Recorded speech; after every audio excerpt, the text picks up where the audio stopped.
just going to hope that technology is in line to me and people on Facebook can hear me. Um, Good evening, everybody. Welcome, or good evening from Accra.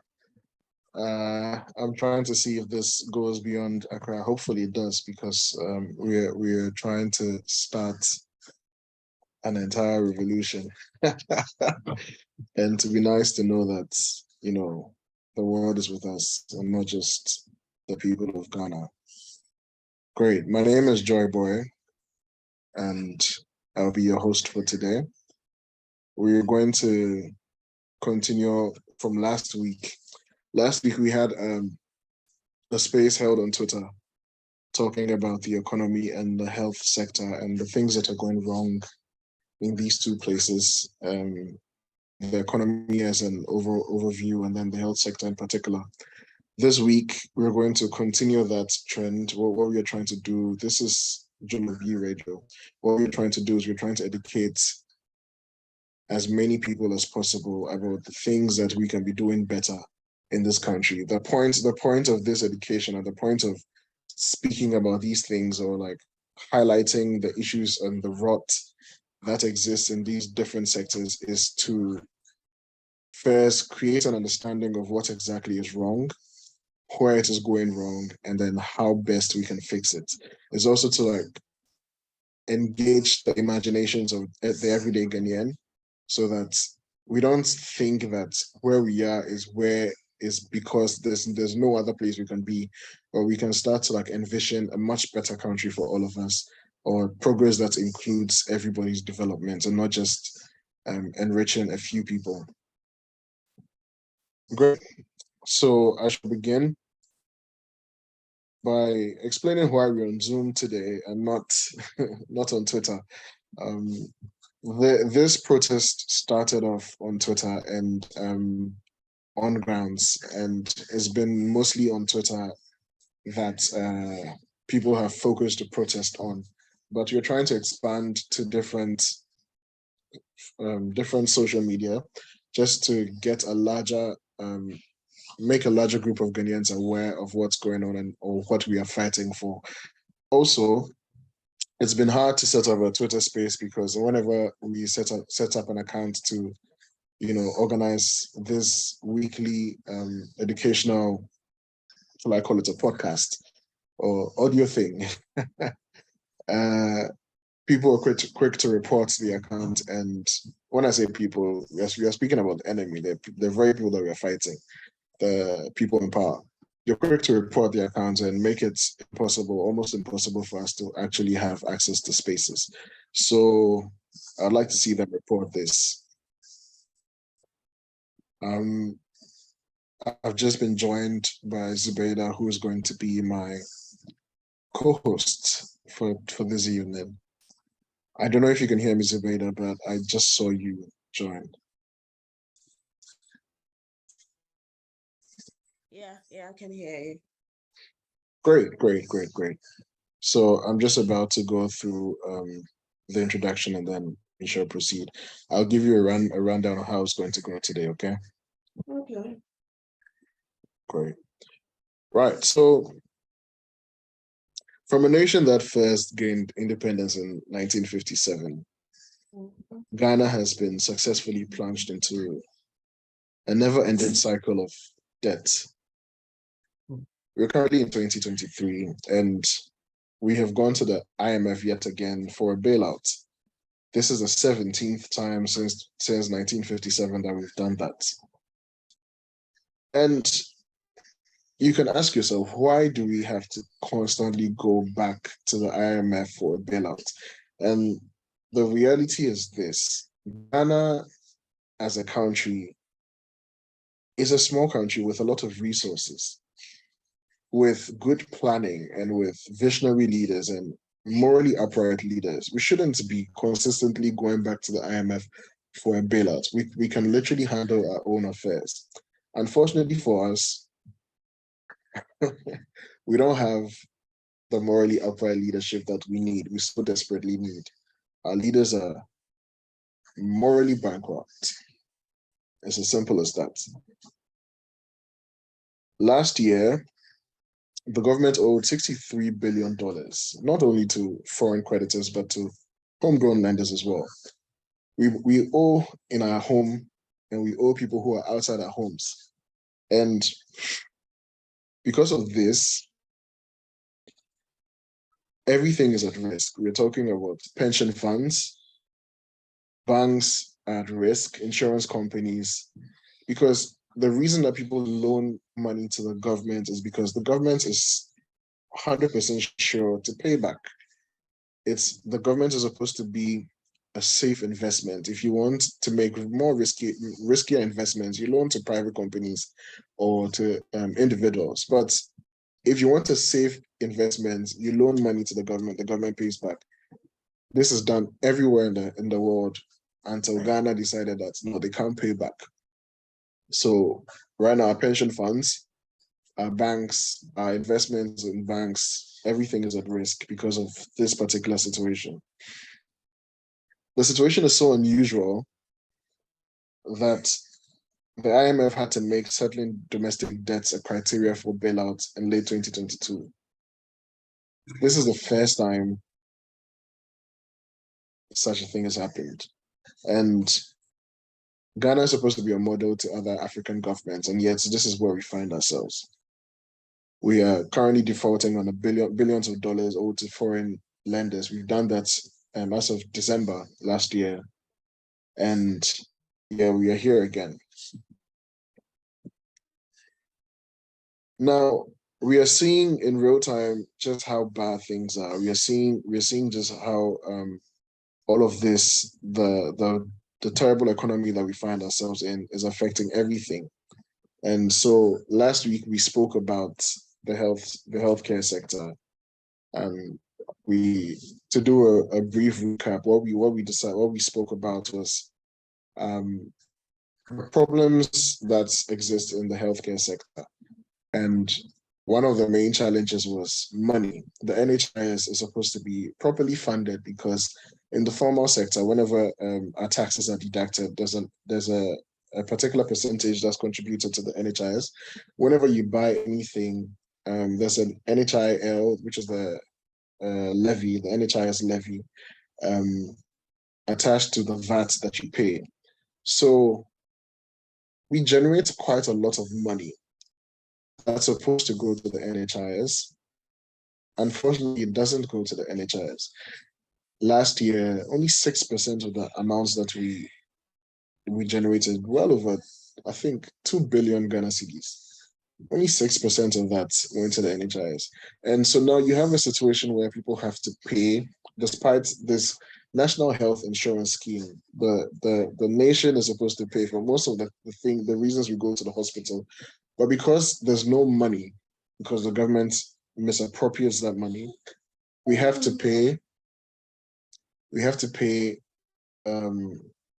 for medical care, even though we are on the scheme. And when this happens, it affects disproportionately poor people.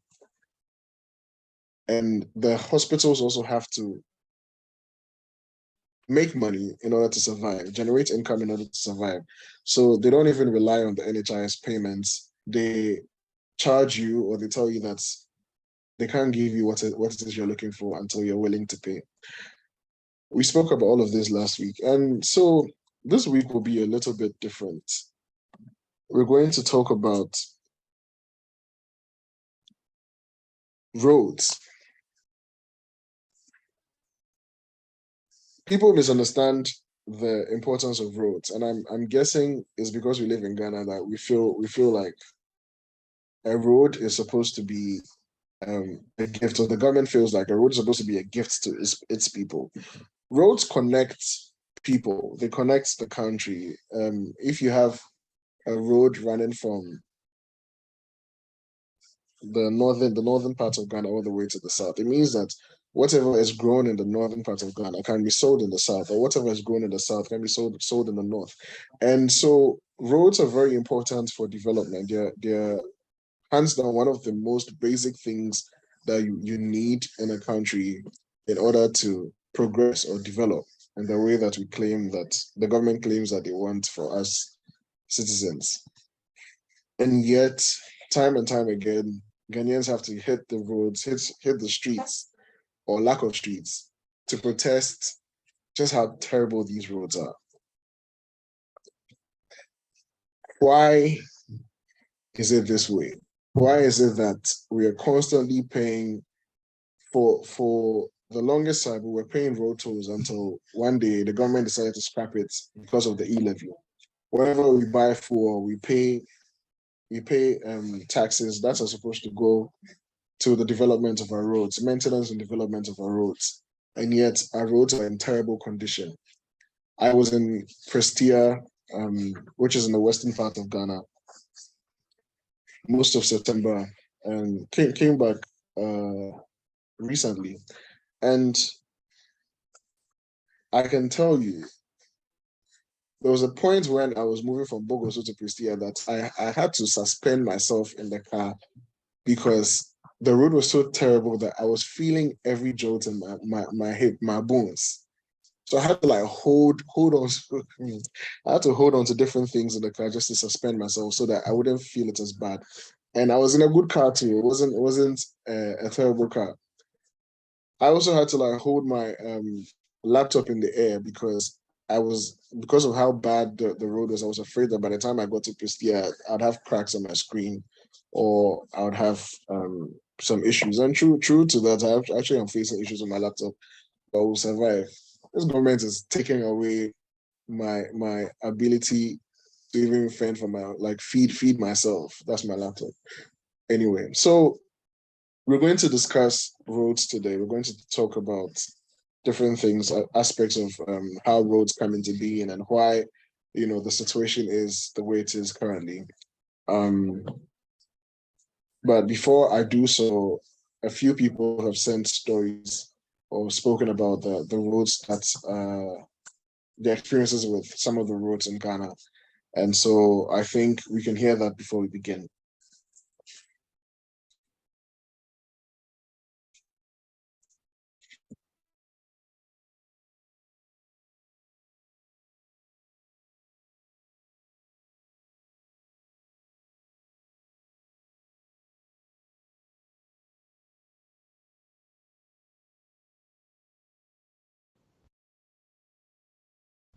So I want to talk about um, the main Accra Kumasi highway, going all the way from Circle, the VIP station, all the way to past the Asafo Market. It's like but going most of the time, if people are like taking that long journey on VIP or STC, most of them try and sleep so that they don't have to think about this, the worrisome state of the road, especially in between the towns. It can get really bad, even even especially in the main towns. That for some reason it can get worse. Some are uncompleted, and especially in the rainy season, gets really flooded. Um, Especially at night, some people who can risk it sometimes because of needing to go and see loved ones or having like tight schedules, need to go at night. It is a very risky matter, not only through the bends and curves on the roads that are not illuminated at night, but also the bad um, signage and the bad um, stops where people can't really see what's going on. It's comparable to the road from Accra to the central region, though that one has its own troubles. But the Accra Kumasi road really it really holds us back in many ways because it can reach states where you are stuck in some unforeseen traffic because of some collision, or you just reach some part of the road from Accra to Nsawam. If you're going, those places can be difficult to negotiate depending on what you're dealing with. And let's like again, they said the rainy season makes it really bad. Like from time to time, as they do the little work and the rain comes, let's add all of it.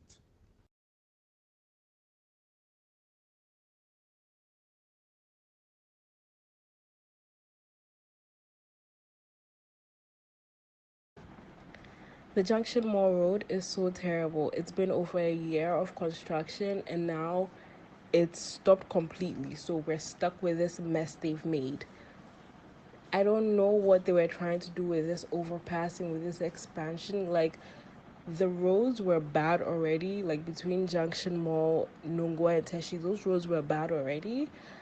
But then they decided to expand it for some reason and they just made everything worse. And now the work has stopped. There's no one doing anything and the rain just makes everything so muddy, and it's definitely affecting businesses at the Junction Mall.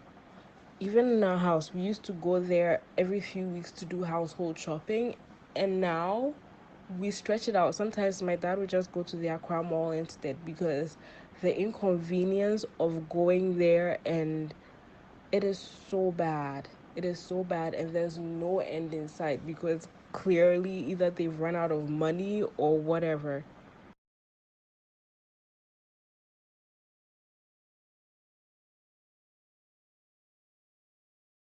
So I live at Kwenungwa, just around the Junction Mall, and I think a lot of people who will be listening to this know what's happening there. The overhead that they are constructing there, I don't even know, I can't remember when they started, but for something that is supposed to make life easier for people who go up and down the Tama Beach Road, take the beach road, like on their way to Accra, to Spentex / B, it's just such a source of frustration. The roads around the overhead are so poorly maintained. The whole financial ecosystem that existed at that junction has been destroyed. The people who had their shops and their kiosks along the roadside have nothing to do now because there's no space for them to work, to sell their things, to make sure that the people who are getting off at that stop can get something before they go where they are going, because all that space has been taken up by cars that have been displaced, by an amenity that is taking forever to be constructed and constructed properly. And this is just like the portion that is right in front of the mall. We haven't even talked about what that road looks like when it rains. We haven't talked about what it looks like during rush hour. We haven't talked about what happens when a big truck gets it breaks down in the middle of the road, and then everybody that's coming after that is backed up with no other option but to wait it out. The back roads that we use to kind of circumvent that stressful situation around the overpass are also in disrepair because so many people are trying to work around the difficulty that it presents. And so you have people going in front of Queen's International to in front of that place onwards to the beach road and then getting stuck there as well. And then you get to the other side when you're going towards Accra, and that is a whole other issue on its own. I find it so frustrating that it's taken such a long time for that overpass to be built. This year, I would say that my experience of it has been marginally better, but last year, you better hope and pray that you get to the back road before things get choked. Otherwise, you are going to be spending 30 to 45 minutes making a trip that shouldn't have even taken you 5 minutes. Why? Why must things be so broken to the point where things that are supposed to be helping are even worsening the problem? Do we not?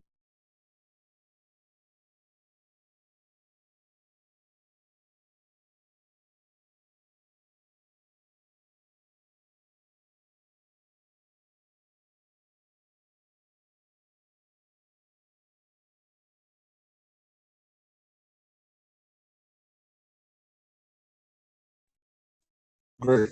And listening to the audio, I was just getting angry. I was getting upset. Zubaydah, do you have any stories you'd like to share concerning roads or something you'd like to add? Yeah, of course. I mean, for someone who's lived in both the western and the northern part of the country, it's as if I don't know whether by choice or by destiny, I found myself in two regions where perhaps they are the two regions in the country with the worst form of road accessibility. So yes, I do have something to add. For someone who has lived and worked of course, I grew up in the Western region. When you mentioned Prestia and you were trying to tell us where Prestia is, I was laughing. I said, "Hey, I'm a Takwa girl. So I know Prestia." Oh, right. Takwa is close. Yeah. Takwa is close to Prestia. So I know Prestia, and then I moved. That's where I grew up, in Takwa. Then I moved to the north for my senior high school education. Which part of the north were you in? Tamale. Oh, and okay. Yeah. In Tamale for close to 13 years, I practiced as a journalist, covering the whole northern region. That is now the 3 northern regions for TV3, right?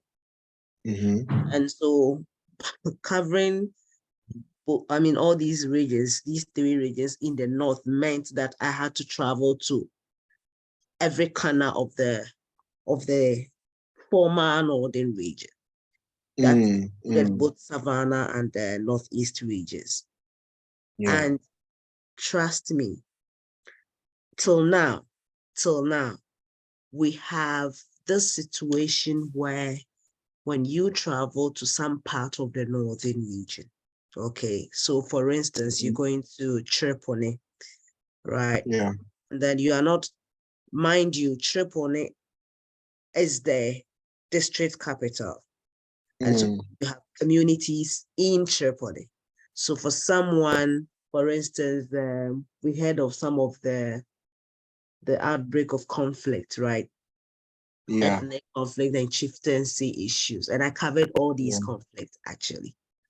So I'm seated in Tamale, the northern regional capital, perhaps with some of the best roads in the city. I'm talking about, and I'm emphasizing on the city, not the communities and the feeder roads. Yes. Yeah. And then you get a call from Accra, your newsroom, and your editor is telling you that they hear there is an outbreak of violence, clashes in Tripoli. And as we speak, this is a community in Tripoli. But they'll just say in Tripoli and say, "Oh, we've just had Star FM. There is some sort of clashes in Tripoli. Can you get there in 1 hour? We will come to you at midday." And I go like, "No." Like, do you know what you're talking about? Unless they bring you a helicopter, yeah. I'm taking my time to explain it for people to appreciate what we are actually in. So you are supposed to be going on air in the next 1 hour to tell people from the grounds what is happening in a community in Tripoli. And unfortunately for you, getting even a car from Tamale itself to Tripoli, just the Tripoli town, I don't know whether in the last 1 year or 2 years, that situation has changed. But by the time I left there, we are in 2023, right? Early 2022, to settle in Accra, we had cars moving into these districts once a week. Cars go there only on market days. Wow. And so that is even to most of the district itself. If you are fortunate enough to get a car that runs from Tamale to these districts every day, that is to the district capital. You will get to the district capital and your only means of transport is a motorbike. Yeah. Because from the district to the communities, unless market days. So if you are not strategic enough, it means that you can't travel at will. And the motorbikes, by the time they move you from wherever you are to wherever you are going, which sometimes is just about 45 minutes or 1 hour journey on the motorbike. You get there. I wish I could pull some of my pictures for those times. You get there and you look like, excuse my brothers and sisters who are albinos. You get there and you look like an albino. Wow. And so even for me as a journalist, the road transport system, the road system in our country affected my job. It affected the efficiency. It affected the timeliness of my job. Mm. And that is what we are refusing to accept as a country, that due to the bad state of our roads, we intend to spend more time on the road, productive time that we should all put together and contribute and make our economy boom. We spend that time driving. We spend a journey, like the lady said in one of the voices you played, a journey that perhaps should take you just 30 minutes, takes you 1 hour, sometimes 1 hour, 20 minutes. Yeah. And you see, before you get to work, now let's even move from the north and come to Accra. Even in Accra, those who move from Tema to come to Accra to work, by the time you drive on that motorway and get to Accra, your office, for instance, let's say you work from one of the ministries or around the ministries, most of these, and I even ask myself, how come we located or we opened all these offices in central Accra? Because you notice that even if you are in Accra and you work in Accra, the likelihood that you have to move from Dansoman to your office in Accra Central is high. Most of the offices are open. So almost everybody that lives in Accra will have to move from wherever they live to go towards Accra Central to go to work, if they are government workers. Yeah, that's true. So by the time you move from even Spinters, because I used to live in Spinters, Bachuna Total. By the time I moved from Spinters, Bachuna Total to the ministries to go and have a meeting or something, Charlie, medru honama bread. That's the thing. For me, fortunately for me, I didn't have to work, because by 2020 I had resigned from TV3 and I started my own media stuff and consultancy. So fortunately, I didn't have to be on the road every day. But the few times that I had to go to Accra for a meeting or go and conduct an interview for a story, trust me, they say, medru honama brain. I kept crying for people that move. That embarked on those journey every day, 5 days a week, Monday to Friday. And how do you people manage? Like, I've been wondering, how do you people manage? Because it's so terrible. And sometimes when you are even on the road is so bad that by the time you get to where you are going to even start what you're supposed to start, you just want to go back and go and sleep. That is the thing. Because you were exhausted. What bread are that? So then how will we work? And I am not surprised that you go to most of these institutions, government, state institutions, like from the Registrar General's Department to the ministries and all that. You go and these guys are just lazing around. Yeah. And you say the only on the computer, so you might be able to break. Because and you have to wake up early just to get to where you are going because of the time. Oh no. And we are refusing to even, I don't know, I think our problem is that we keep denying the reality that access to good road has an impact on our productivity. It has an impact on our economy. Okay. So even forget about the fact that we use these roads to transport. So in the north, for instance, you are using these roads to transport food. One of the reasons why Ghana had to go to the African Development Bank and JICA and others to get this Eastern Corridor Road done was because one of Ghana's food baskets is in the Eastern Corridor. And I'm talking about Bimbila, that Trepone side, Yendi, Salaga, those communities. These communities and districts are those that produce yam in the country. Yeah. Yam we know is a perishable goods. You bring it out from there. I mean, growing up again, yam, I mean, we could put yam down on in our kitchens, and for a week or two, it doesn't rot, it rather gets dry. That is how yam used to be. It gets dry.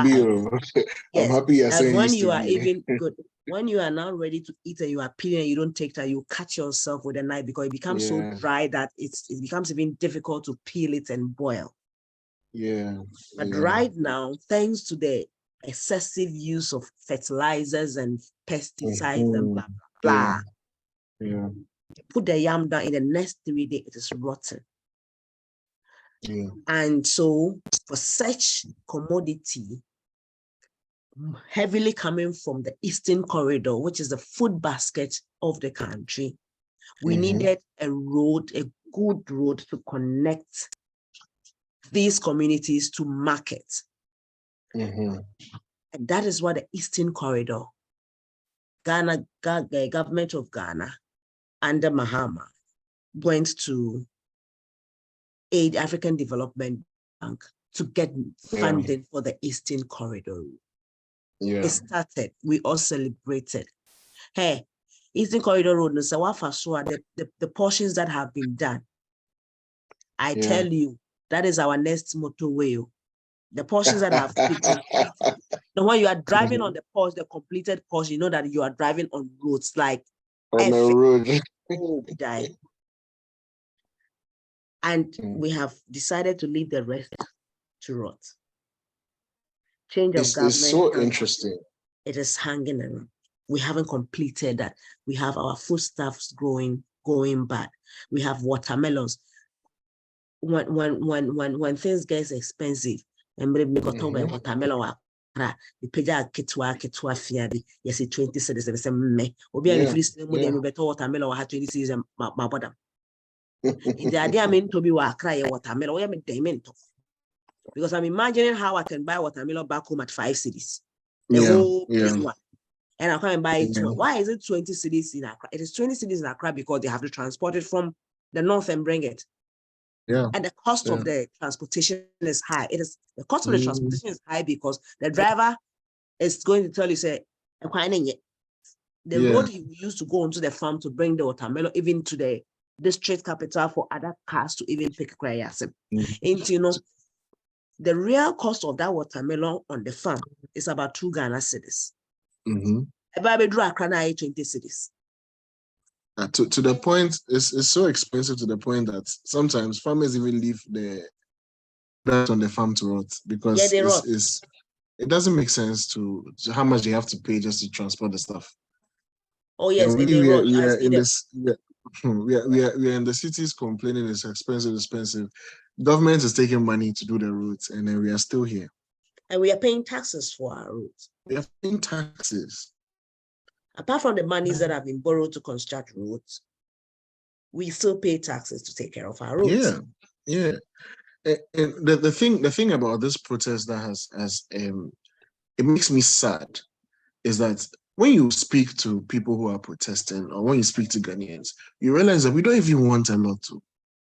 We don't want, a futuristic city where, you have to fly. They say what, skyline or whatever. We don't want all of this. We just want good roads. We just want a road that we can drive on, that our food can come on, or a road that can lead to a farm, and then the drivers don't have an excuse that their car can get stuck in the mud, or their shocks will break, or their tires will burst on the road. So they have to charge you this amount of money for you to bring your produce, to be able to bring your produce to market. We just want good roads. And then the development to take care of itself. We are what's it called? We are industrious people. Give us the little that you're supposed to give us, and we'll do the rest ourselves. That's what I've been realizing about the protesters. Whenever you talk to somebody about, oh, why are you protesting? And then it's like, oh, I just want functioning schools, or I want this and that. And it's never anything that you are like, oh, this is too much for government to do. Government should be able to take care of all of this. But we are here. We are. That's the reality. I mean, for me,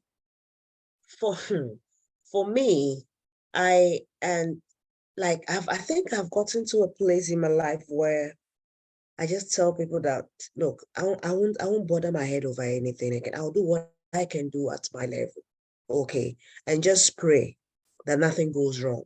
Because yes, you would want to just do what you want to do at your level, but the reality is that you have a rotten system. And so if you get into trouble with the system, getting into trouble with the system here means that if you get sick and then you are supposed to be taken to the hospital, and they're gonna. And that is one thing. Look, if I am, especially my children, me myself, but see, when my children are back from school, like the one that is in the uni, when he is back from school to the house, I monitor him because I am in Accra, he's in Tamale. Now that I'm in the UK and he's in Ghana, when he's back from school, I monitor him like I am sitting right there with him in Tamale. You know, right? There is a car, because of my son, I had to move my motorbike to my father. My father didn't need my motorbike. He had his own motorbike. He had two motorbikes at home. I had to move my motorbike to my father's house. And I had to strongly warn my mother not to teach my son how to drive. He's 19 years, level 200 KNUST. Do you know why I had to move my motorbike? Because I have seen the impact of accidents caused by or accidents suffered by motorbike riders. I had, who also moved to the UK, Tony, I had a brother at TTH. He was stationed at the emergency unit, accident and emergency unit. Yeah. There was a day, and that was when I was still working with a Tamale-based radio station, Fila FM, as a show host. Okay. He just walked to me in the studio one day. And the reason he was looking for me that day was not because we needed to catch up as cousins. He just needed to show me a picture which he had stolen, sort of, from the emergency ward, because they are not supposed to do that as nurses. Yeah. But I think that got to him to the point that he snapped that picture and brought it to show to me, just to sort of trigger something in me for me to bring up that as a discussion on the morning show in Tamale. It was a picture of a victim of motorbike accident. My goodness. Excuse my words, and I hope all of you have had dinner. But for the first time, like I've been seeing these in TV, in movies on TV and all that. But for the first time on my cousin's phone, I saw a human being's head divided into two. And every single thing in the head was out. Wow. And he made sure he took the picture in a way that you could see the rest of the body. Of course, the face didn't come. He took it from the back so you could see the rest, so that it wouldn't be as if it's a drawing that he's showing. No, he took it for me to do that. It's a human being's head. Yeah. And that is how that person was rushed to the Tamale Teaching Hospital. Head opened. Everything out of the head. In our language, in Buli, my maternal side, we are Bulses. In our language, he told me in a language, the dan kwalaka ozusunang and say mola. Do you know what he meant? That they had to collect the intestines and the brains and other things in the head, as if they were collecting rice that had poured on the floor. Yeah. That is how they collected those stuff and pushed back into that head. And he could take, it was after that he could even take that picture. Also, more than a buy, not intestines, if she free the. Oh Lord. And that was for him, that was about the 10th or the 50th time he was saying that, and he was fed up. And he felt something could be done. So he was bringing it for me to see, so that when we go on air, we'll even tell people to wear crash helmets when they are riding. Because yeah, you cannot, you see, and that's why in one of the Julorbi protest as Twitter spaces, I mentioned that, see, yes, the ministers are supposed to do something. We pay taxes, they borrow in our names. So yes, they're supposed to fix our routes. Okay, but it won't take the minister for you to wear a helmet. No, you have to wear the helmet to protect your head, because I quite want to also wasn't mention helmet on top. The road you are driving on is not going at an excessive speed. I won't fasten my seat belt. And when you get into trouble, accident, it is that hospital that you are protesting that it should be fixed. That is the hospital they will take you. Na nyame amwa wana ekoye sneaker nyame maame story ni bia. Because we are still bed in your and that is why when my son is out, I pray. Yeah. But say, or friend me catch him say, Mom, I am in town. Honestly, until he gets home. Because again, we have even come as a people, I don't know what's wrong with us as well. We've gotten to a point where when we find people in accidents, instead of rushing to help, let you try videos, let you try pictures. Yeah, obia managed topic come and pejani bakoni into there. But there was one time I arrived as an accident. I think that day it was God that asked me to drive, because that day I was sending my girl to school. I actually came out with a motorbike. Yeah. Then something, I mean, occurred to me that, you know what, use the car. So I parked the bike. Then I sent the girl with the car.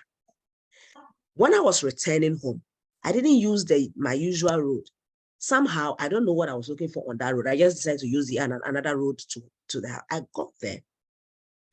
I mean, whilst I was driving, I saw a group of people standing. So I watched carefully. I saw someone on the floor. I actually drove past. Then I was like, no, something sent me back. So I reversed and I came, and then there was this guy lying on the floor. We had about 10 people at the accident scene. A pregnant woman, and then a Aboboya ride. Aboboya ride, I don't know. Wako crashing. Oh, wow. The pregnant woman was sitting there holding her waist. Aboboya driver, no put the other why confused, slurring and all that. So you realize, I think his head hit the ground. And I said there were about 10 people standing there. Taxis were passing. Nobody was at. No, they are sonny her. They are sonny her. I just helped me get them into the car. I took them to the hospital. And apparently, people's fear now is that they say, "Would you be called hospital? You have to pay. You need bed. You need in the way. About 3 or 4 hospitals before you can get a bed for them, and that would have cost you your whole day. So because of that, we are not even ready to also. And so you see, it's a system and us. System not say so at the end of the day, we still go back to the system again. Because you can't care for yourself at home. True. You still go to that hospital. And so I don't know, God can say a problem with you. No, but it's this accident thing that you've mentioned is actually very, very serious. And it's also something that, you know, is a prominent issue because of these roads. you'll be driving a car, and then because of a pothole, somebody swerves into your lane. And we've all like adjusted to that kind of driving or that kind of behavior. Whenever you go to a driving school or you're learning to drive, they tell you to they call it what, defensive driving. Drive as if everybody on the road is mad. These are symptoms of a failing system. This issue you mentioned about, people looking at somebody in a car accident, not knowing what to do, and not doing anything. Half of the time is because they don't know what to do. They don't know anything about first aid. They don't know anything about they don't even know which number to call. And even if the person knows the number to call, there's no ambulance. If they even pick the person's phone call, you understand? So these things sometimes, when we blame citizens, I'm hesitant to join to it, because when the system is working, we will adjust in terms of attitude and how to react to certain things. We will adjust. We will adjust, and so it's really difficult. It's really difficult to move along those lines, as in like to blame citizens and stuff like that. But I also wanted to add a quote in terms of like the monetary aspect of these accidents. We have Dr. Dominic Kunedu-Yeboah, who's a senior specialist on trauma and orthopedic surgery at the Komfo Anoche Teaching Hospital, saying that these accidents and all of these things cost Ghana about $230 million. $230 million spent annually on emergency and trauma care for motor accidents alone. And that's the people who manage to survive these accidents. We're not talking about the people who pass away whilst on the road. $230 million. And if we invest in fixing our roads, we invest in road signages, we invest in visible road bumps. You have a road bump and there's no kind of a sign to show that there's a road bump here. There's no kind of reflective anything on the road. You can't even see it at night. All of these things cause accidents. If we were to invest in all of these things, maybe we'll be saving this amount of money, or possibly even more. You get it. And it's when I say that this government is failing us on all levels, these are some of the things that I mean. Is you have a situation where people are dying, people are learning nonsense attitudes, people are living with accidents, injuries that they cannot go to the hospital to cure. So they are going to bone setters and going through other traditional means that might help them or might not help them. And you have all of these things happening, and so the country is adjusting to terrible behavior because government has decided to sit on their hands and let roads just waste away. People, you invest in a road, and then it rains once, twice, and all of a sudden there are potholes. These are some of the issues. But before we continue with the conversation, we're going to unfortunately for us, we were slated to have a transportation experts on the call so that we ask them questions and try to pinpoint where the issues are, but they weren't able to make the call. They weren't able to be live. Thankfully, though, through a hardworking team in the background, we're able to get them to answer certain questions via voice notes. And so these questions will cover a range of topics, but mostly will be centered on responsibility. Who is responsible for our roads? How do roads? How what's the process of deciding which road to build or what road to build?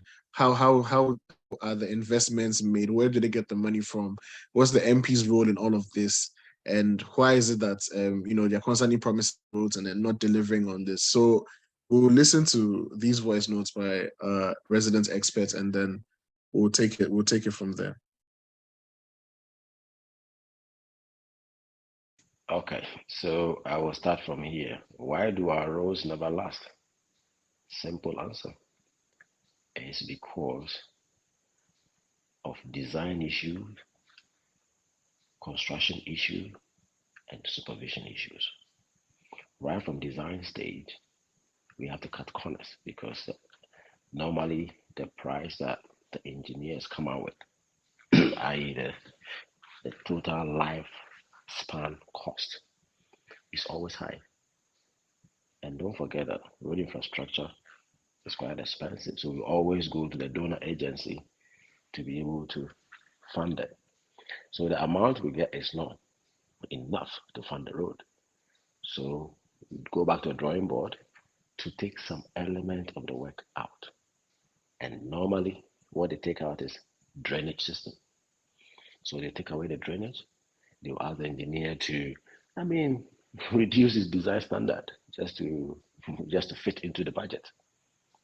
So right at the design stage, the quality is already compromised. Then let's get to the approval. We're going through the approval. The tender stage, I'm sorry, it's not transparent. Jobs are given to party faithfuls, cronies, and what have you.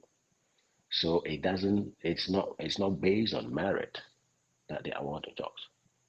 So clearly the person going to work on the job is not very skilled. He hasn't got all the equipment that need to be used for the road construction. So surely the quality will be compromised.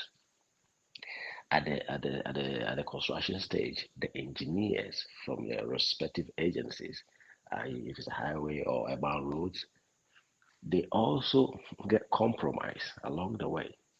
The material to be used for the subgrade, which is the main platform or the main base for the road, they will just allow the contractor to use just any material, whereas there are specifications for such material, and they need to make sure that is done properly. The material is placed and compacted and achieve the right test, the right strength. No, they will compromise on that. Of course, contractor will pay them something, and they will get away with it. So it means that clearly we are going to build a road on a base that is not firm enough. So one or two rains, a big truck pass, and then you have a depression.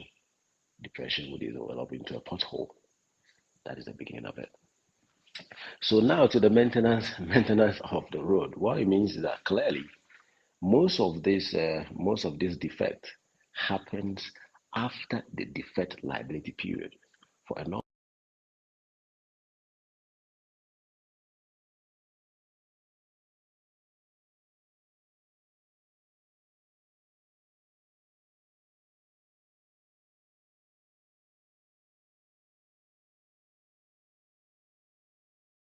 See, on the highway, because of big trucks using the carriageway, we tend to use something we call mast arm. So you have a big signal and it's got an arm stretching into the carriageway with the signals on top of it. You'll be surprised that whilst the world is using a rotating mast arm, all the signals, the mast in Ghana, they are fixed. Fixed in the sense that if there is any damage or any fault with the signal heads, they will have to block the road, climb up, and repair the signal heads. Whereas outside this country, what we need to do is, because the arm is hinged and it rotates, they just need to loosen it, and then they will just tilt it to the side of the road, and they just maintain it without affecting traffic. But unfortunately, this part of our world, we don't want to do the right thing. We just want everything cheap. And I don't think it's cheerful either. So normally for a construction project, let's say classic road construction, we have a defect liability period of 1 year and a half. So anything that happens to the road within a year and a half, it is the responsibility of the contractor to repair it at their own cost. But then anytime after that period, whatever happens to the road is the responsibility of the client, which is the government. So all these defects tend to appear after the defect liability period, so it becomes the responsibility of the state to maintain it. But already the capital cost of the road, they struggle to get it. Where is the maintenance cost? No money is allocated for maintenance. So the pothole will develop into a manhole, and the manhole will develop into God knows. The road will deteriorate. The question is, why do you always have potholes and a certain part of the road all the time. It's because the process of patching or repairing the pothole. I mean, again, they will award it to people who are not competent enough and they will not put the right material there. So we go through a cycle of a shoddy job every single time. That is why you see that. And which one is it? How do you, okay, do you do any routine maintenance? Yeah, there's a budget, which is a very, very scanty budget. If you go to the agencies, they seem to have a maintenance budget, but it is woefully inadequate, and I don't think it's anything to write home about. So the resource is very restricted. If competent people are placed in charge of the road building, what will be different? Of course, if you build a road properly, I mean, it will last its design life. For asphalt, for instance, you're looking at between 18 to 20 years before you start seeing any visible defect on it, right? And when that defect happens, it can be repaired quickly. I mean, outside this country, you just cold plate. What it is you just you scrape the asphalt off, right? You can scrape it off. There are machines that can scrape the whole asphalt off. It goes into its system. It heats it, melts it back again, and you can relay, right? Easy, but of course, all of these machines are not here, and competent people are not there. So I'm afraid, but if right people are put in place, give you a classic example. Go to Bachwana. Go to those old estates in Tema. The roads were done by CP, Sonitra, those old school contractors, competent contractors. Tell me how those roads are doing compared to this current day party faithful cowboys job that they are doing. So yes, if you put competent people there, they'll do the road and it will last its design life. Okay, I think that's about it really. All right, you take care.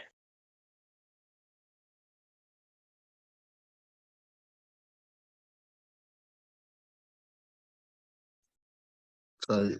So sometimes the difficult thing about having such conversations is that you learn things and you start to ask yourself if there's any hope. I will say this and say this as many times as possible that politics that is supposed to be, part of everyday life is costing Ghanaians so much on so many fundamental levels. Even road that eh, road that is so important to our economy, so important to our livelihoods.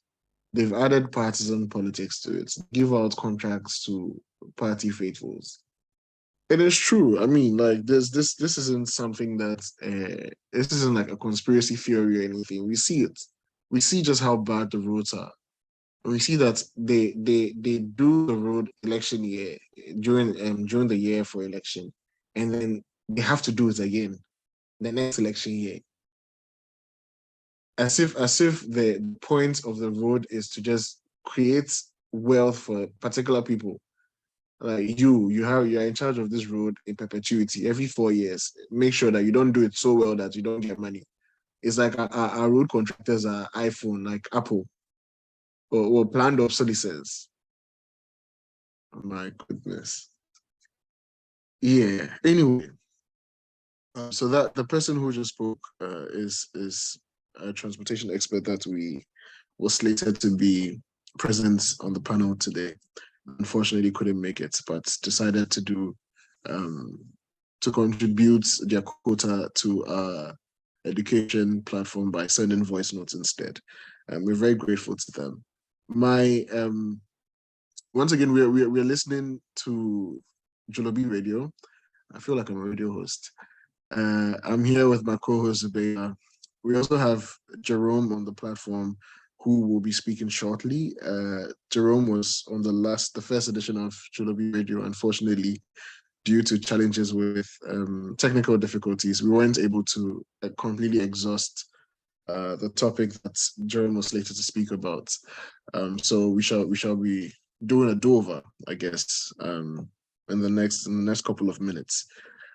Right. So the whole point of Julorbi Radio is to educate. We are taking apart each sector or any major issue that is afflicting Ghanaians, or that's the everyday Ghanaian experiences or has challenges with. And we're trying to break it down to a point where everybody understands where we are and why we are there. But beyond that, we're also trying to create or to target the imaginations of all Ghanaians or anybody listening to this, so that we know that where we are is not the end, is not the limit, but rather we can aspire to much better things as long as we are all individually willing to put in the work to hold our system accountable to itself or to us. We have the power. Don't let any politician make you think that you don't have the power. Every 4 years, they come to you and ask you to vote for them. There's a reason why they do that.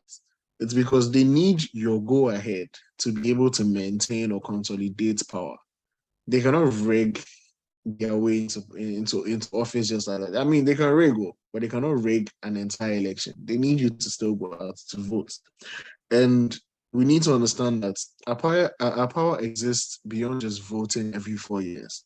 We need to be able to hold the system accountable. But we cannot do that if we don't understand the system itself. And so what Julorbi Radio is trying to do is rectify that gap in our education, that gap in our knowledge, by providing access to experts, subject matter experts, and also just giving people a platform to speak, to air their grievances. So we're speaking about transportation today, but we're going to move towards the economy. Jerome, can you hear me? Yes, I can. Can you hear me? Perfect. Hey, today Charlie is crisp. The audio is crisp today. Okay. I hope you're good though. Hello. Yeah, I said I hope you're good. Yes, I am. Yes, I am. Great. Oh yeah. It's in my name. I'm joyful today. Not really though. The economy is killing me, but we're surviving. So yeah, today I'm being joined by co-host Zubeida, who is a former journalist for TV. Zubeida, are you okay with me mentioning your previous employer now that you are on your own doing your own thing? Oh, why not? That's what Okay. So knew me from. So when you say yes. it brings back memories. Okay, yeah, they can put a face on the voice. So yeah. Great. That makes sense. Okay. So Zubeida is a former journalist for TV3 and currently doing her own thing and being very successful in that as well.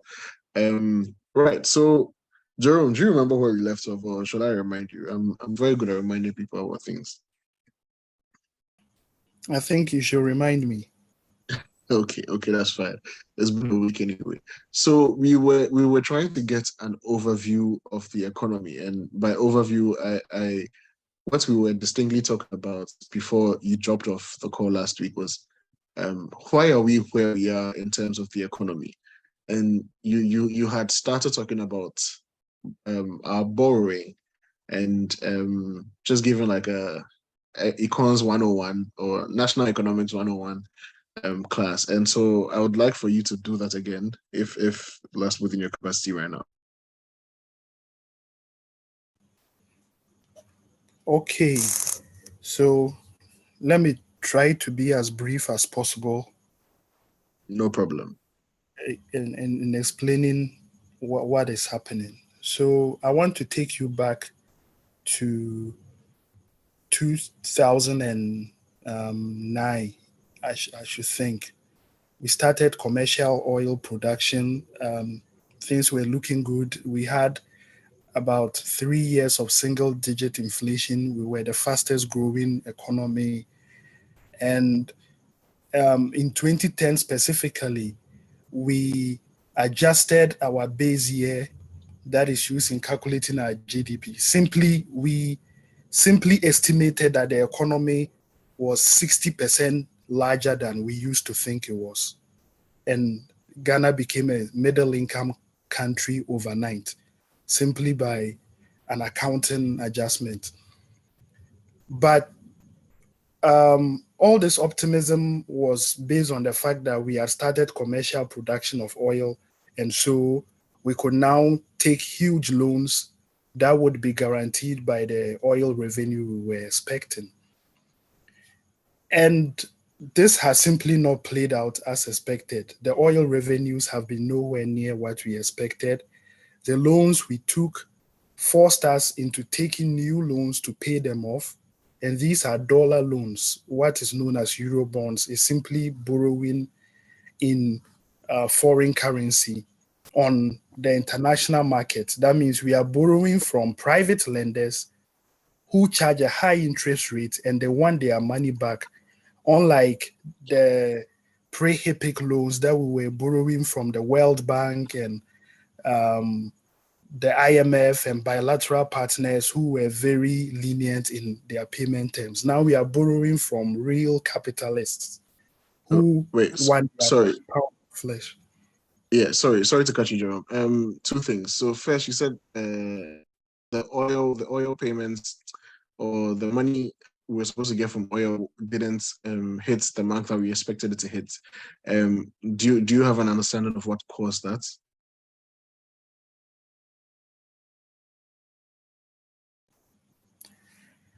I mean, we had one, production did not grow as fast as we thought it would grow. Okay. Two, we had serious volatility in the oil prices. So, for example, in 2014, I should think, roughly 2013, 2014, we had oil prices sinking. And that did not recover. I mean, it remained relatively low all the way till around 2021 when Russia invaded Ukraine, before we saw $100 a barrel oil again. Before that, it had hovered around 50, yes. So what had initially driven the commodity boom was China's growth. So China's growth, especially post-2000, led to a huge appetite for commodities around the world. So talk about copper, gold, steel, grain, oil, everything was rising. And that was a golden time for the world in terms of the commodity. But let's just, in simple terms, our expectations were not met.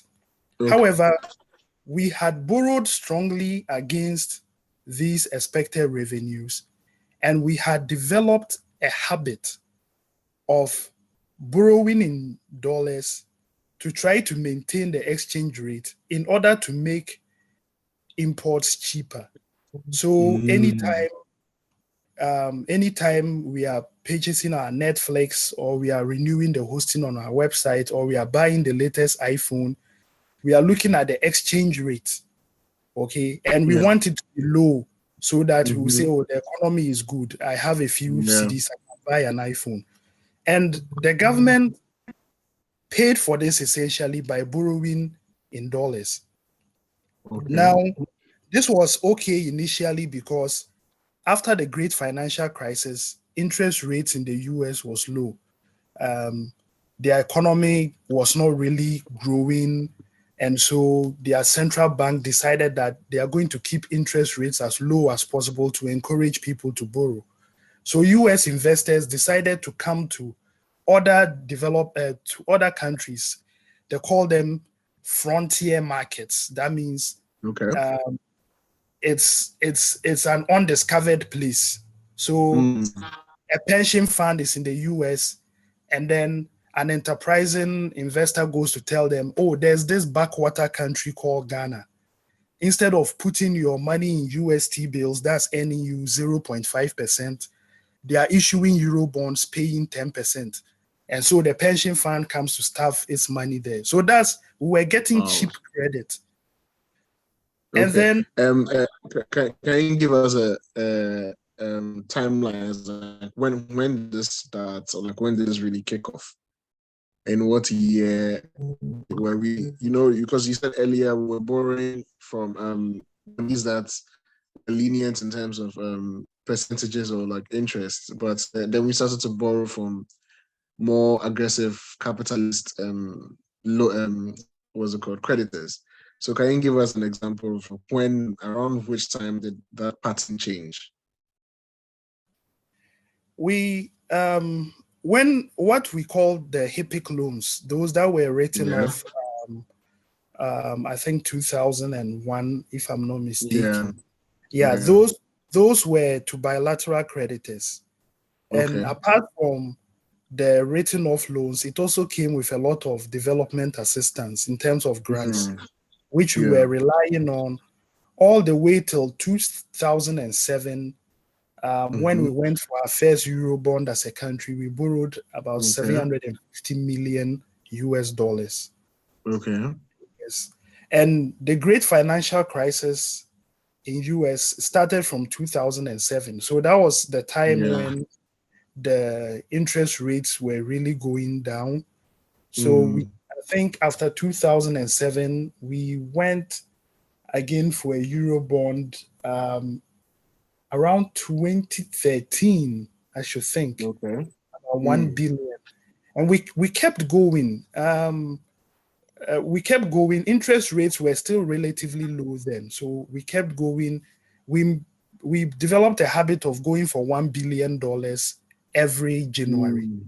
And then when it's around September, we will go for another 1 billion. That's on cocoa board's books to purchase cocoa beans. And then COVID struck. So COVID struck, and it looked like a golden opportunity because we had just borrowed $3 billion early 2020 before COVID struck. And this was even at a time when the government's own analysis, as per their budget presentation, showed that Ghana's debt was not sustainable. But COVID had struck, and so it looked like a golden opportunity to keep borrowing because, I mean, the whole world is in a never-before-seen pandemic, and maybe our debts will even be written off again. So we borrowed the 3 billion in 2020. 2021, we borrowed another 3 billion. We got about $1 billion in grants. We borrowed about 10 billion Ghana cedis from the central bank. So the government really went on a borrowing spree because they said the objective was keeping people alive because they know how to bring the economy back to life after the crisis was past. If this is living there, wait, sorry. So my question is, why are we constantly borrowing? Because if I, as a human being, me an individual, I'm always borrowing, it means that there's obviously something that I'm doing wrong. Because I should be able to either live within my means or create or increase my streams of income to be able to sustain whatever lifestyle that I'm living. But if I'm constantly borrowing, it means that there's obviously something wrong somewhere. And so, like, why as a country, why are we always borrowing? What do you think that is? Why do you think this? So countries are fundamentally different from individuals or businesses or households. Countries exist in perpetuity. Countries do not have an expiry date. They do not die. So they borrow with the understanding that they will always find new creditors to take the maturing loans and then pay off the old creditors. So it's kind of like a legitimate Ponzi scheme, only because nations, unlike individuals, are supposed to last in perpetuity. So when a nation is borrowing, it's not a problem. The borrowing is a problem if it's expensive borrowing. So, for example, USA can go on the market and borrow at, say, maybe 1%. You are borrowing at 30%. Okay. Oh no. It means that the creditor is seeing way more risk in lending to you than in lending to the USA. And Ghana, Right. we reached a stage, I think around 2021 to 2022, where the interest on the loans and the interest on the loans plus public sector salaries alone was equal to all the tax revenue we were getting. Meaning every My single goodness. cedi we took from taxes did only two things. It paid for the interest on our outstanding loans and it paid public sector salaries. Every other thing the government did, it had to go to further borrow. And nobody was willing to lend to it. That's why the central bank kept giving the government more money, because nobody, either domestic investors or foreign lenders, were willing to lend to the government. So at no point did they consider cutting expenses? Because I mean, like, to go back to the individual example again, I would think that if you reach a point where all the money you're borrowing is literally just all the money you're raising is literally just paying off interest and wages, it means that the something has to give. You need to, like, either reduce your expenditure or, like I said, find maybe a new mother load of oil somewhere. You know, like, so why didn't they just consider cutting down expenditure? So this is where the case of the central bank comes in, because if we had an independent central bank, they would have told the government that we cannot print any more money for you because we are flirting with hyperinflation here. So cut your expenditure and go to your creditors and try to arrange new terms with them. However, because we do not have an independent central bank, the central bank kept the taps open and allowed government to go ahead as if everything was okay. And then the currency started to struggle, because the only way we had kept the currency afloat was by this January borrowing. Every January, we will go and borrow billions of dollars. This time, 2022, at the start of the year, it was clear that nobody was going to give us any money. And so in mid-2022, after wasting precious time, the government applied for an IMF bailout, because we were spending about 400 million US dollars every month to import fuel. And if we had not gone to seek this thing, we wouldn't have had money for the fuel imports. So it was crucial that the government seek the IMF program. And so that is essentially the story of Ghana, or Ghana's economy over the past, say, 10, 15 years. I didn't want to take the story from the middle, which is which is where this government started. But essentially, the story is that we had always had challenges, but we had our debt cancelled, HIPIC. Then we took advantage of the great financial crisis to start borrowing heavy dollars, because we thought the oil were going to turn into a petrol economy, like a Saudi Arabia or something. So we could borrow all the dollars we wanted. That hasn't come to reality. And so we are left with huge dollar loans, which you should know that since December 2022, Ghana has not paid even a cent in all the on all the foreign loans that are due. We defaulted. We said no. We don't have any reserves to pay you. There's no dollars to pay you.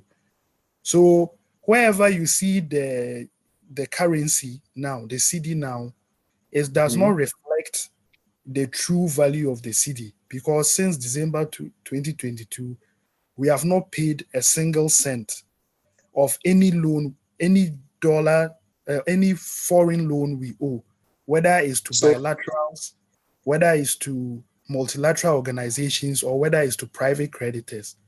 if we were actually still to be making those payments, the cedi will not be where you are seeing now.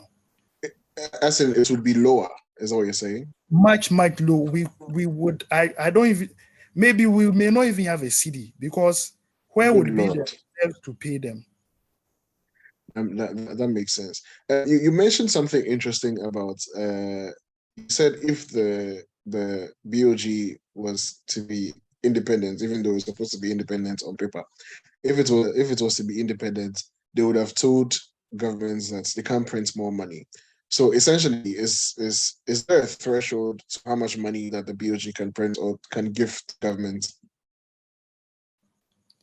Yes, the BOG is not allowed to finance government beyond 5% of the previous year's revenue. So, if I'm not mistaken, I think in 2021, I could be wrong here, so don't hold me to the numbers, but government revenue was about 8 billion cedis. Okay. So the BOG could not have financed government beyond 4 billion. But we realized that the BOG's total exposure to government was about 70 billion Ghana cedis. See, I don't even know where to carry the conversation to after this. So the 5%, they did what? 90%. If my math is even okay, it's even correct. Yes, roughly. Yes, that's how much. I mean, they literally turned on the taps, because without it, anyway, without it, I don't know what government would have done, but they would have been forced to slash all expenditure, to come to the public and tell them this was the situation. There's no money to run anything. So let's have a national discussion on what needs to go and what can stay. But because they had the BOG to keep giving them money, they acted like everything was okay until I think the reserves dwindled to and the reserves is different from the money BOG is giving to government, because the reserves are foreign currency. It's not that you can print. So the reserves, you can't manipulate it. If you have $1 billion, you have $1 billion. Exactly. So once that had dwindled to, very what shall I say, dangerous levels, they had no choice than to seek the IMF program. This has been very insightful. But I mean, if you've been following the OccupyJulorB house hashtag on Twitter, you realize that a lot of procurement inflations have been discovered.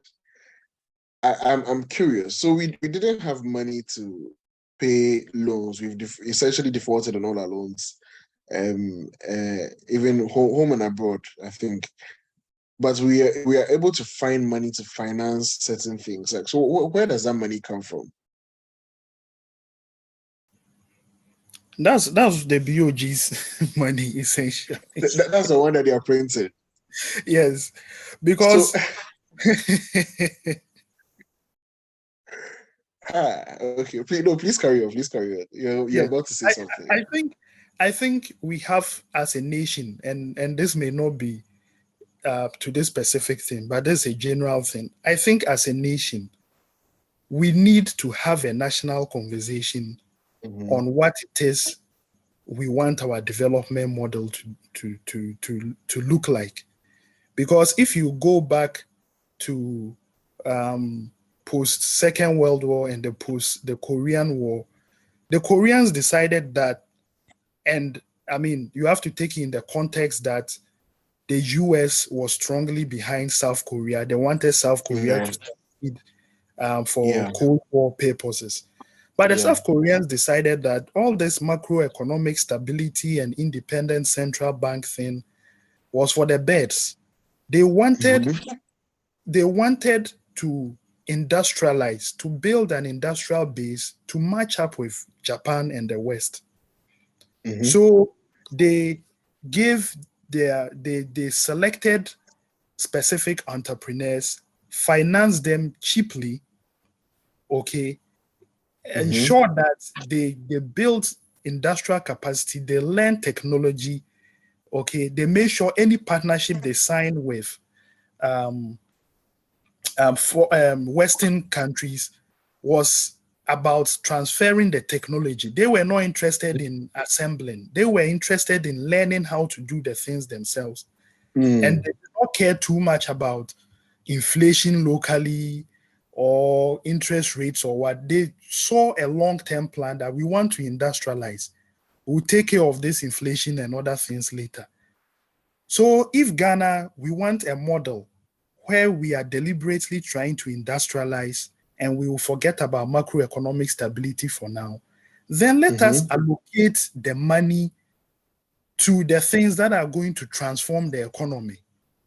But don't print the money and use to finance recurrent expenditure, which ends up in people's pockets and ends up importing things again to destroy your own local industrial capacity. If we know that we can't do the kind of independent central bank model, fine, let's go back to the drawing board and then make sure that if it's money printing you want to do, is going into improving your agriculture and your industrial capacity. It's not going into, sole-sourced contracts for calendars. See, so I think that's a conversation we need to have.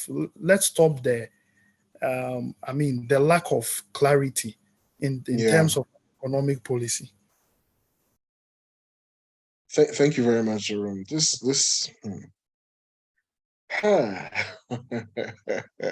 it's very interesting. The Bank of Ghana is printing, CDs for what they did themselves to build a building. That's interesting.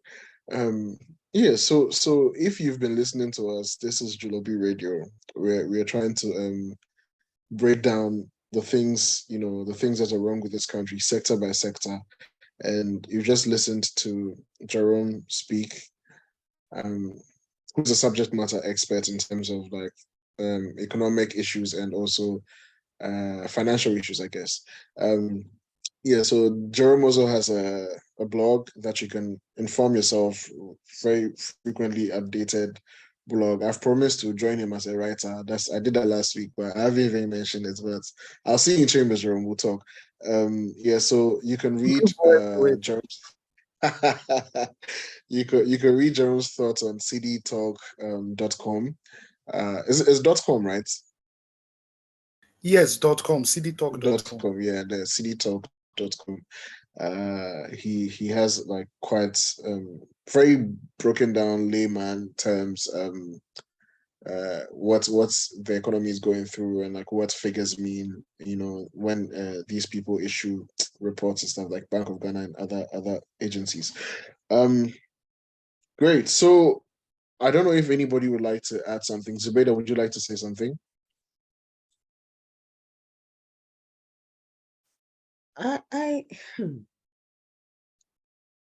The news has troubled you, eh? Yeah, we are where we are because some people want to be rich. That's very interesting. So I don't know whether I even have a question or it's a contribution or something, but I keep saying, what is our problem actually? Because you see, clearly, Ghana's current, of course, we wouldn't say that it's just one government that has brought us to this. It's not a combination of mismanagement from all governments. But certainly, if you do the comparison, you would also realize that some governments made more losses than gains. Yes. Okay, good. And that is what has got into, especially in the last, like in the last 1 year, or is it the last 2 years there? It's as if we were being jinxed or something. As I now say, ghost to be na DHU. Like it was as if something was chasing us to get ourselves into trouble. From the borrowing, like Jerome has said, like we kept going for, how much did you say, Jerome? Some 1 million every 1 year. billion. Right? 1 billion. Generally, 1 billion drops in the account. You know, we kept going into as if, and recently I wrote something on my Twitter account where I was sort of trying to pick on some of the campaign comments of our president, Akufo-Addo. Yeah.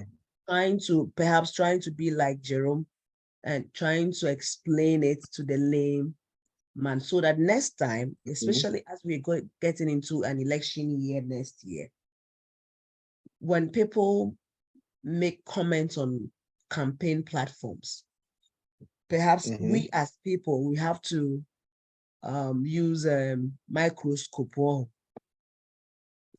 to read those, interpret those comments, because I just made a comment that it was as if in the last year or last 2 years, somebody was chasing us to go and get ourselves into trouble and get into a ditch economically. And so what is the comment that our president said? When he was sworn in the first term, he told Ghanaians that he is in a hurry.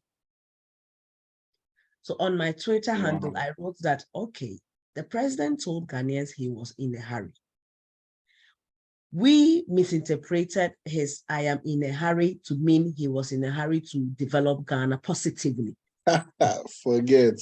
But apparently he was in a hurry to send us into a ditch. He was in a hurry to loot with his family and friends. He was in a hurry to amass wealth. He was in so that he was in a hurry, wasn't positive. There was no. We didn't understand. We didn't understand. It's fault. Yeah. He didn't understand that I am in a hurry, because, and then again I took another of his phrases. I say, I will change Ghana in 18 months, right? Has Ghana not changed? Jerome, yourself. It has changed, pa. It has changed. It's true.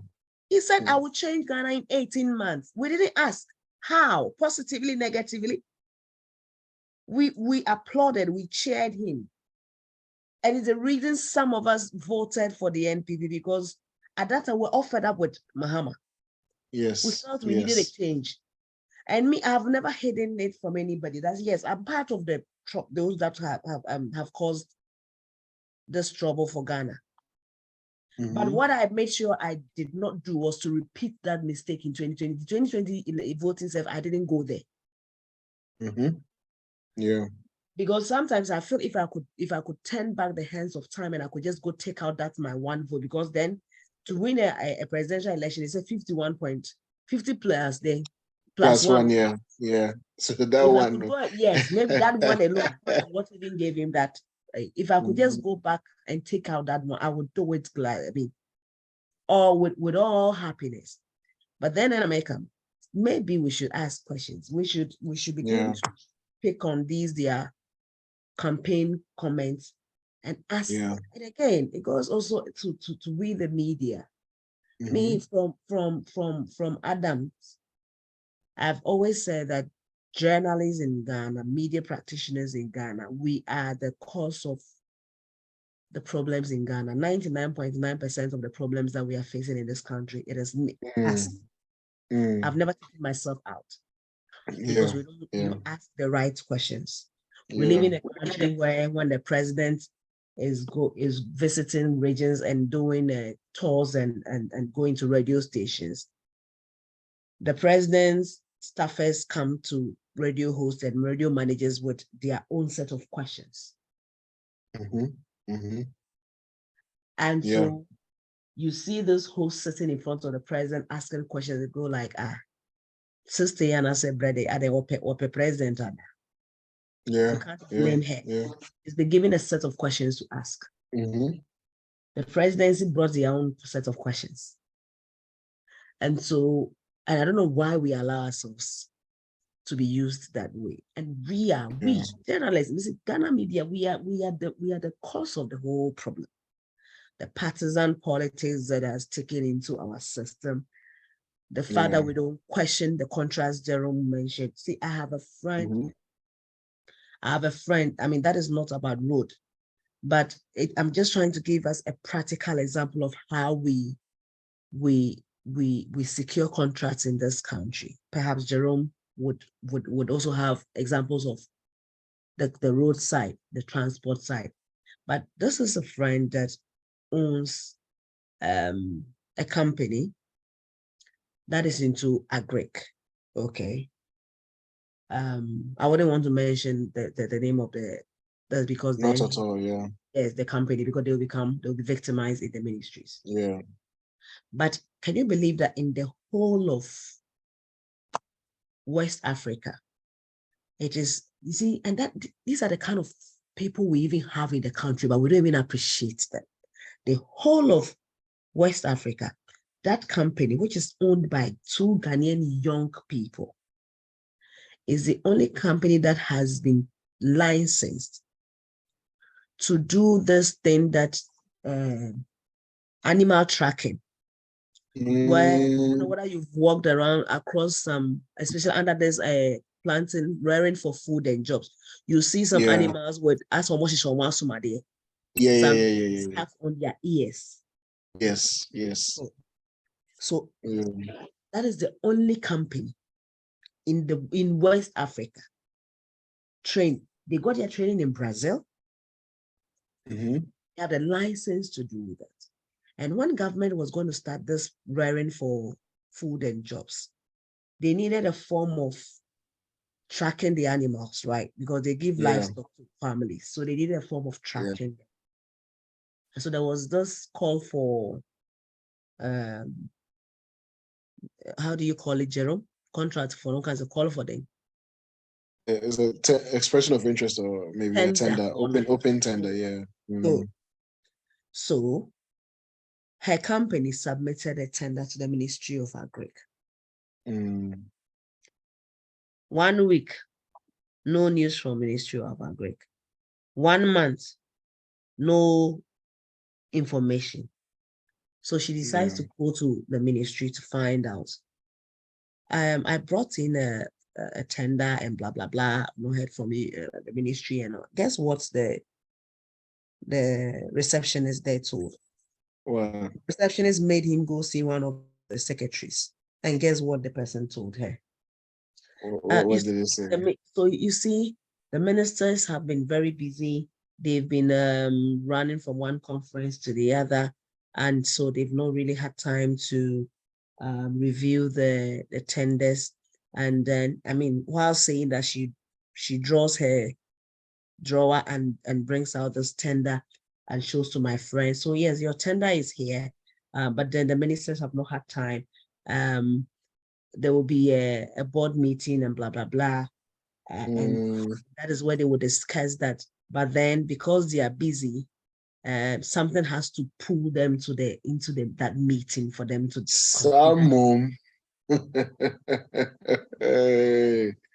That's something being money. Yeah, it was money she was telling her to pay. Oh, okay. I like that phrase. And something has to pull. Yeah, something has to pull them together to the meeting, because on my busy. This was a government that has introduced a flagship project, right? And needed qualified people to take to do it. Yeah. And you have people bringing in tender, and you have a secretary telling you that the ministers are too busy to sit down and review tenders. Wow. So she asked, something asked in the range of what? Then also give me 5 minutes. No, I throw a list the amano. On the list, the Minister of Agric was going to be entitled to 10,000 cedis. Just look at a tender. Up to the secretary. Meeting now mobile na normal review tender. Up to the secretary herself, who was going to take some 1,000 cedis. List or them I, Madam for that was a list she gave. I mean, a wrong professional. Plus, Hey. Let me finish that. Plus refreshment. Oh my goodness. I am bringing this up for us to know why our contracts are inflated. Because contractors pay so much to get those contracts. Yeah, yeah. So they have to get back their monies. When she sent this list to her, back to the office to show to her co-founder, this was a guy who had sworn that he would never pay bribe to get a job or a contract because they have the expertise. So why would you pay? Yeah, something? It's a matter of merit. Yeah, that is the thing. So her partner had sworn with that he will never do that.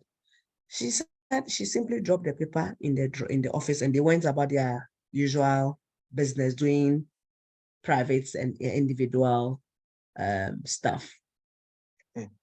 A week later, her friend, her co-founder, called a bit. I was like, you know what? Let's give these guys the money they want. But why? He backtracked it. Yeah. And so they got the money ready. And guess what?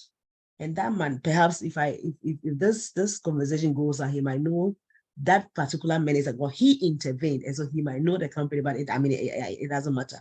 It took the Minister of State in charge of Agric. Wow. To intervene. And you know why he intervened? I mean, he's part of that meeting. Yeah. Apparently, just around that time, our is it Cape Coast MP? A friend is saying. Is it Kwame Duncan? No, the other one. No, it's Cape Coast or Winneba. Oh, this one. Is it? What's his name? Yeah. Market. Okay. Yeah. Fenyo Market. Yeah. Good. The day that this lady went back, I mean, they had decided that they were not going to pay that money. But she just said, let me go back and see what will happen. That day when she went back, she was there when Fenyo Market presented a contract, a tender for that same job. Wow. When we Googled, she mentioned the company, and then she and her partner went into Google search to check the name of the company. I mean, whether the company is, because like I said, they are the only people licensed to do that. So they were shocked that somebody else can come. Yeah.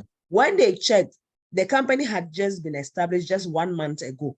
1 month to that day that Markins were presenting the tender. The company didn't even have, if you checked on their website, they had nothing. The company I started just 1 month ago. What information did they have? Nothing. And they didn't even have proof of successfully initiating that project anywhere.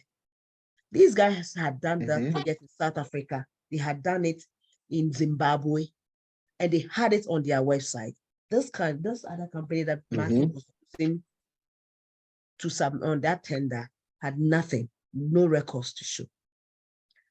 So someone hinted this, my friend, and told her to go and see the Minister of Agri. I mean, Minister of State in charge of Agri. So she went to the Flagstaff house, met this man. The man looked at her, their CVs, their tender, everything, and told her not to worry. He'll get back to her. The next call he had from the man was to confirm that they had secured the contract. Look at this. So if God was not on their side, and then got them someone who told them, go and see this man, because for this, so you see, at least we have some few of them that are very honest. Yeah. And when the man saw the tender right in front of her, he was like, no, you guys are the best for this if we really want to succeed. And told them not to worry. Yeah. And got that contract for them. So there are those that did that contract. If that man had not stepped in, it was going to be a Fenyo market having it. You see, this is my issue with the current situation on the ground. Why does it take someone stepping in for someone who obviously has the merit or who obviously has the expertise to do something? Why does it take someone stepping in for them to be able to get the opportunity to do it? And this also ties into what Jerome said about South Korea focusing on industrializing. It looks to me, or it's very apparent to me, that we don't have leaders with vision. Because if we had leaders with vision, we can decide that, okay, you know what? From independence till now, all the governments that have come have messed up. They have completely destroyed whatever chances we had of, moving from third world to first world, or from developing, or however it is that we want to quantify that kind of development. All the governments that have come before this government have done a terrible job. So what can we do now to make sure that from this moment going forward, we are on the right track? How can we get back to the right course? Instead of us doing that or sitting down and analyzing and coming up with solutions towards that, we are building billion-dollar headquarters for Bank of Ghana as a thank you for printing me money, or whatever reason. It says because of earthquake. Anyway, well, so time is no longer on our side. We are far past the time we're supposed to wrap up. So we'll do a quick round of maybe contribution statements. Zubaida and Jerome, if you have anything you would like to add to the conversation, now's the time. Let's start with Jerome. Do you have anything you want to say? I would only want to say thanks for the opportunity. I think what the whole movement is about from my perspective, is that we want better. We believe that society can be better, governance can be better. Yes. And we want to have our voices heard. So thank you so much for this opportunity. Thank you very much as well, Jerome. Zubaida, would you like to say something? Yeah, I mean, just to also say thank you for creating this platform for us to keep the momentum going, because then, like I asked the other time, after the protest on the street, what next? Yeah. Are we going to go to sleep and wait for another accident and then we go back on the street again? And so it's good that at least there is some form of, we are actually using technology to make sure that we sustain this. And then, yes, hopefully something will come out of this sacrifices we are all putting in. And so, yes, thank you once again, and thank you for having me. Yeah. And on my part, I also like to say thanks to the two of you. You guys have been wonderful panelists. And also thanks to our transportation expert who sent in the voice notes. That was it was a moment. I was actually surprised that someone would take their time to, because normally if you miss a panel, you miss a panel, but they took their time to record voice notes answering the questions that we posed, just to contribute their quota to the conversation. This has been incredibly insightful. If you're listening to this live, or if you listen to a recording of this later, this is Julorbi Radio. What we have discussed over the past 2 hours, we have spoken about the transportation system in Ghana, roads specifically, and why they are the way they are. Our experts mentioned some of the reasons as to why the roads are the way they are. There's a lot of partisan politics playing in the awarding of contracts to roads being fixed. And so we are looking more at who's loyal to a party than who has the capability or capacity to execute this particular contract. And that's why our roads are not as good as they are supposed to be. And beyond that, there's also other challenges. The Ministry of Roads and Highways is not adequately resourced to carry out maintenance or to execute certain things, aspects of road maintenance and construction that we desperately need. We also spoke about the economy, a conversation that we were supposed to have last week but couldn't. Jerome gave us incredible insights as to why Ghana's economy is where it is, and also the appalling lack of vision and leadership behind all of this. The wastage and the wastage has been happening over the years, and also terrible decisions that have been happening over the years. I'd also like to mention that protesting is hard. Activism is even harder. And so we are currently 2 weeks, is it 2 weeks or 2 weeks out, or is it 3 weeks from the day that we decided to go on ground to protest. And my math is no good. So if it's 3 weeks, it's 3 weeks. Otherwise, it's 2 weeks. And we are still trying as much as possible to sustain the protest online and to change the narrative that Ghanaians are timid, Ghanaians have short-term memories, and Ghanaians will forget whatever it is that this government has done to us or past governments have done to us. We are continuing to protest every day. We find something to talk about in terms of the economy and in terms of the leadership behind this economy. We're also looking to encourage everybody out there who's protesting, who feels like your voices are not being heard, that your voices are being heard. Somewhere in rooms outside of our purview or outside of our scope, people are shaking. People are being called into meetings and things are being demanded of them. And we get information of this source, like, you hear, oh, there's a meeting happening and there's a meeting happening and they want to know, how they can resolve this issue. We spoke about the motorway, they patched it up. And so these are results that we are seeing from our protesting online and offline. And so I encourage you to, as much as possible within your capacity, to continue protesting. Don't feel like your voices are not being heard. They are being heard. And after all of this, I'd like to say my name is Joy Boy. Even though the economy has left me a little bit joyless, but we move. Thank you very much to our panelists for being here. And thank you to you, the listener, for listening to Julorbi Radio.